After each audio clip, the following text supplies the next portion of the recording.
25 വർഷം മുന്നേ ഭർത്താവ് മരിച്ച ഒരു വല്യമ്മ, 25 വർഷം മുന്നേ ഭർത്താവ് മരിച്ചിട്ടുണ്ട്. ഒരു വല്യമ്മ ഏതെങ്കിലും മൂലയിരുന്ന് സലാത്ത് ദിക്റും ചെല്ലണീന് പകരം ഏതോ ഒരു അന്യ സ്റ്റേറ്റിലേക്ക് മഞ്ഞ് കളിക്കാൻ വേണ്ടി പോയതിന്റെ വീഡിയോസ് കണ്ടവരായിരിക്കും എന്റെ മുമ്പിലുള്ളവർ. മഞ്ഞ് വാരിങ്ങനെ ഇടാണ് മൂപ്പത്തി.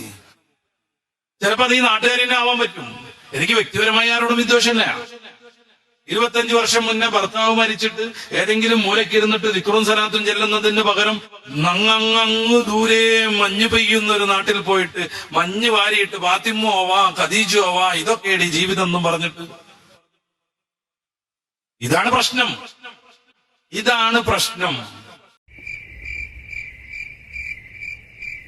ഈ മനുഷ്യന്റെ സംസാരം കേട്ടിട്ട് നിങ്ങൾക്ക് എന്താണ് സത്യമായിട്ട് തോന്നിയത്? എനിക്ക് കലിപ്പ്, വെറുപ്പ്, പുച്ഛം, പരിഹാസമൊക്കെ ഭയങ്കരമായിട്ട് തോന്നി. 25 വർഷം മുമ്പ് ഭർത്താവ് മരിച്ച ഒരു ഉമ്മ മൂലക്കിരുന്ന് സ്വലാത്തും ദിക്റും ഒക്കെ ചൊല്ലിയിരിക്കണം, മഞ്ഞ് വാരരുത്, പുറം ലോകം കാണരുത്, ചിരിക്കരുത്, സന്തോഷിക്കരുത്, മനുഷ്യരെ കാണരുത്, മക്കളുടെ കൂടെ പോലും ഒന്ന് പുറത്തു പോകരുതെന്നാണ് ഇയാൾ പറയുന്നത്. ഇങ്ങനെ ചില മനുഷ്യരുണ്ട് നമ്മുടെ കൂട്ടത്തിൽ, പ്രത്യേകിച്ചും സ്ത്രീകൾ അല്ലെങ്കിൽ ആരും മനുഷ്യരൊന്നും സന്തോഷിക്കുന്നത് സഹിക്കാനേ പറ്റില്ല. ആരെങ്കിലും ചിരിക്കുന്നതോ ഇഷ്ടമുള്ള കാര്യങ്ങൾ ചെയ്യുന്നതോ സമാധാനമായോ സന്തോഷമായോ ജീവിക്കുന്നുണ്ട് പിന്നെ സഹിക്കില്ല. ആകെ ഒരു എരിപൊരി സഞ്ചാരമാണ്. ഉടനെ ഒരു ഉപദേശിക്കണം, കുറ്റം പറയണം, നാവ് ചൊറിച്ചില്ല. അപ്പൊ ഉടനെ ഒരു തലയെക്കെട്ടുമായി ഇറങ്ങും, മൈക്ക് കെട്ടി 4 ആളുകൾ കേൾക്കെ തോന്നിയാസം പറഞ്ഞ് മനുഷ്യരെ അപമാനിക്കാൻ തുടങ്ങും. അത്തരമൊരു രംഗമാണ് നമ്മളിപ്പോൾ കണ്ടത്. മൂപ്പര് ഇത്രമാത്രം പ്രകോപിപ്പിച്ച ആ നഫീസുമ്മയുടെ വീഡിയോ നമുക്കൊന്ന് കാണാം. 1 മാസം മുമ്പാണ് നഫീസുമ്മ മണാലിയിൽ പോയത്.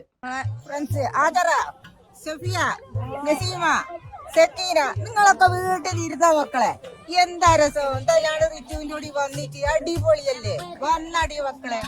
ഇതൊക്കെ നാട്ടിൽ ഈ വയസ്സാം കാലത്ത് കണ്ടില്ലേ, 55 വയസ്സിൽ ഇവിടെ വന്ന് ഈ മഞ്ഞി കിടക്കുന്ന ഇത്ര നല്ല രസോടെ കിട്ടാനോ മക്കളെ. വന്നോളി മക്കളെ ഈ അവിടത്തേക്ക്. ഞങ്ങൾ വരുമ്പോലെ ഇനിയും ഞങ്ങൾ ഇവിടെ വരും. റിച്ചുവിന്റെ കൂടി സൂപ്പറാടി, സൂപ്പറാ. ഹോളിവുഡ്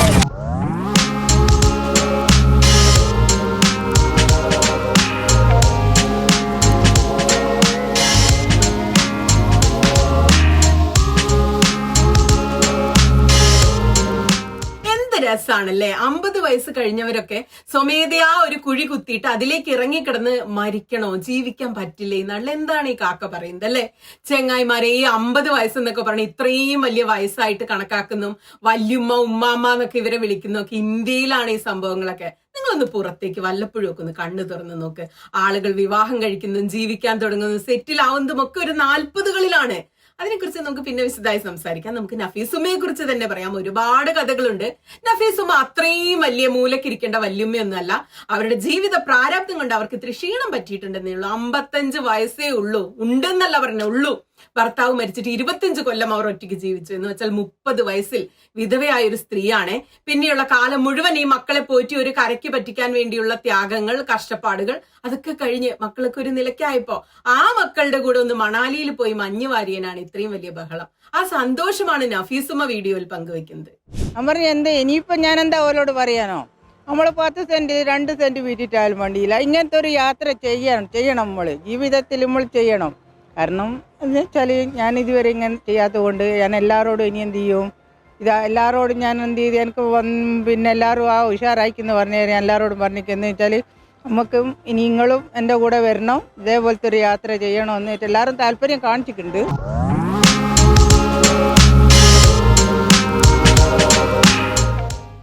എന്താ ഉമ്മക്ക് ഇനിയിപ്പോൾ യാത്ര പോകാൻ മടിയുള്ളവരോട് അല്ലെ പ്രായം ഒരു പ്രശ്നമാണെന്നൊക്കെ വിചാരിക്കുന്നവരോട് ഉമ്മക്ക് എന്താ പറയണം? ഞാൻ പറയും, കാരണം ഇത്രയും പ്രായത്തിൽ ഞാൻ പോയല്ലോ. പൊതുവെ എനിക്ക് മുട്ടുവേദന, കാലുവേദന, പല പ്രശ്നങ്ങളുള്ള മനുഷ്യനാണ് ഞാൻ. പക്ഷെ എനിക്ക് പോകണമെന്നുള്ള ആഗ്രഹം തോന്നി, അതുപോലെ തന്നെ മറ്റാളെ ഞാൻ പ്രോത്സാഹിപ്പിക്കും.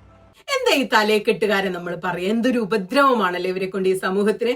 ഭർത്താവ് മരിച്ചാൽ സ്ത്രീകൾ മൂലക്കിരിക്കണം, കാലം കഴിക്കണം, ഒറ്റയ്ക്ക് ജീവിക്കണം. എന്നാൽ ഭാര്യ മരിച്ചാലോ പുരുഷന്മാർക്ക് പിറ്റേന്ന് കല്യാണം കഴിക്കാം, ഇഷ്ടമുള്ളിടത്തൊക്കെ പോകാം. ഒരു തലയെക്കെട്ടുകാരനെ ഇതുപോലെ മൈക്ക് കെട്ടി അവരെ അപമാനിക്കാനോ ചോദിക്കാനോ പറയാനോ വരില്ല. നഫീസുമ്മ മണാലിയിൽ പോയി വീഡിയോ ഇട്ടതിൽ സ്വന്തം സന്തോഷം മാത്രമാണ് നഫീസുമ്മ അതിൽ പ്രകടിപ്പിക്കുന്നത്, അല്ലെ ആരെയും കുറ്റം പറയുന്നില്ല. എന്നാൽ ഈ തലയെക്കെട്ടുകാരൻ എന്താണ് ചെയ്യുന്നത്? അയാൾക്ക് യാതൊരു ബന്ധമില്ലാത്ത വിഷയത്തിൽ മൈക്ക് കെട്ടി തെറി പറയാണ്. ഒരു കാര്യവുമില്ലാതെ ഒരു സ്ത്രീയെ പരസ്യമായി അപമാനിക്കുന്നു. ഇതിനെതിരെ ആരും പ്രതികരിക്കാത്തത് കൊണ്ടാണ് ഇവരൊക്കെ ഇത് വീണ്ടും വീണ്ടും ആളുകളെ ഇത്തരത്തിൽ അപമാനിക്കുന്നത്. സ്ത്രീകൾക്ക് ഈ നാട്ടില് ശരിക്കും ജീവിക്കാനോ സന്തോഷിക്കാനോ ഒന്നും യാതൊരു അവകാശമില്ലേ? സ്ത്രീകൾ എന്തോ രണ്ടാംകിട മനുഷ്യരാ? ഭർത്താവ് മരിച്ചാൽ അല്ലെങ്കിൽ ഭർത്താവ് ഉപേക്ഷിച്ചാൽ അല്ലെങ്കിൽ വിവാഹം കഴിച്ചില്ലെങ്കിൽ തീരുന്നതാണോ സ്ത്രീകളുടെ ജീവിതം? വിവാഹം മാത്രമാണോ സ്ത്രീകളുടെ ജീവിതം നിർണ്ണയിക്കുന്നത്? അവർക്ക് ലോകം കാണണ്ടേ? അവർക്ക് അവരുടെ മക്കളെ കൂടെ ട്രാവൽ ചെയ്യണ്ടേ? അല്ലെങ്കിൽ ഒറ്റയ്ക്ക് യാത്ര ചെയ്യണ്ടേ? ഈ വിവാഹം മാത്രമാണ് ജീവിതം എന്ന് പറഞ്ഞു പഠിപ്പിച്ചിട്ടാണ് പെൺകുട്ടികൾ, എത്രയോ വാർത്തകൾ ഇപ്പൊ വന്നു, വിവാഹ ജീവിതത്തിൽ പ്രശ്നം ഉണ്ടാകുമ്പോൾ കാണാൻ ഭംഗിയില്ല അല്ലെങ്കിൽ നിറവും ഇല്ല എന്ന് പറയുമ്പോൾ സ്വന്തം വീട്ടിലേക്ക് തിരിച്ചു പോകാതെ കെട്ടി തൂങ്ങി ചാവുകയാണ് പല കുട്ടികളും ചെയ്യുന്നത്. എന്താണ് അതിന്റെ കാരണം?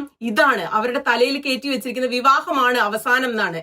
ഈ തലയെക്കെട്ടുകാരന്റെ വീട്ടിൽ ഒരു വിധവയുണ്ടെന്ന് വിചാരിക്കുക, എങ്ങനെയായിരിക്കും ഇയാൾ ആ വിധവയോട് പെരുമാറുന്നതെന്ന് ആലോചിച്ച് നോക്കുക. അല്ലെങ്കിൽ ഇയാളുടെ വയസ്സായ ഉമ്മയോട് ഇയാൾ എങ്ങനെയായിരിക്കും പെരുമാറുന്നത്? പുറത്തു പോകാൻ അനുവദിക്കുമോ? ലോകം കാണാൻ അനുവദിക്കുമോ? സന്തോഷിക്കാനോ ഇഷ്ടമുള്ള ഭക്ഷണം കഴിക്കാനോ കറങ്ങി നടക്കാനോ എന്തെങ്കിലും സംഭവിക്കോ? അതൊക്കെ പോട്ടെ, പ്രായമായവർ ഇയാൾ എങ്ങനെയാണ് കാണുന്നതെന്ന് നോക്കുക. അവർക്ക് പിന്നെ ജീവിതമില്ല, ഫുൾ ടൈം പ്രാർത്ഥനയുമായി മൂലക്കിരിക്കണം പോലും. കാക്കേ, ഒന്നേ പറയാനുള്ളൂ, ഇത്തരത്തിലൊരു കോമാളിയായി മാറരുത്. ഇവിടെ വിദ്യാഭ്യാസവും വിവരവുമുള്ള ഒരു പുതിയ തലമുറ വളർന്നു വരുന്നുണ്ട്. നിങ്ങളെയൊക്കെ പരമ പുച്ഛമാണ് ആ മനുഷ്യർക്ക്. അല്ലാതെ നിങ്ങൾ പറയുന്നത് കേട്ട് ഒരു നഫീസുമ്മയും അല്ലെങ്കിൽ ഒരു നഫീസുമ്മയെ പോലത്തെ ഒരു സ്ത്രീയും മണാലിയിലൊന്നും പോയി മഞ്ഞ് വാരാതിരിക്കില്ല. വെറും കോമാളികളായി മാറുന്നത് നിങ്ങളാണ്. ഇതിലൊക്കെ അഭിപ്രായം പറഞ്ഞിട്ട് സലാത്തും ദിക്റും ഒക്കെ ചൊല്ലി മൂലക്കിരിക്കേണ്ടത് നിങ്ങളാണ്. നഫീസുമ്മ പറക്കട്ടെ കാക്ക, നിങ്ങൾ വീട്ടിലിരിക്കും കാക്ക, ഭൂമിക്ക് ഭാരമാകാതെ.